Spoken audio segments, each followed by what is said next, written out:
Here we have some delicious flatbread from North Africa called Kesra. I'll just show you how to make this.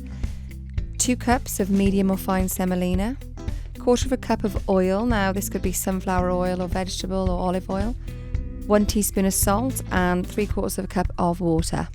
So first what I'm going to do is put the semolina into the bowl and add the salt and just give it a mix.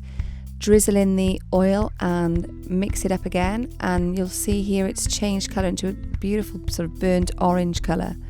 Next, add the water and knead it. Now keep moving it, getting it all stuck together, and knead it for about 5 minutes. So you really want to work the dough, then shape it into a ball shape and separate into 4 pieces. This is ready to cook now, you see, because the beauty of this is you don't have to wait for it to rise or anything.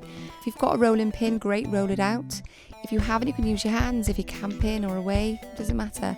Next, sort of grease a frying pan. I've used some extra oil there and a kitchen roll just to make sure it doesn't stick. Pop it on the medium heat. I'm just making sure it's a lovely circle shape, and I'm giving it a prick with the fork there to make sure that it's cooked through. After about sort of 3 to 5 minutes, just turn it over and just have a little look, just check it's a lovely sort of brown colour, and there it is, delicious. So this is the lovely flatbread, which you can serve with soup or have your lunch with cheese. It's really delicious. Hope you've enjoyed watching this. Please subscribe to see more recipes.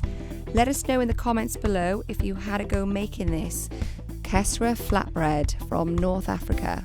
Thanks for watching.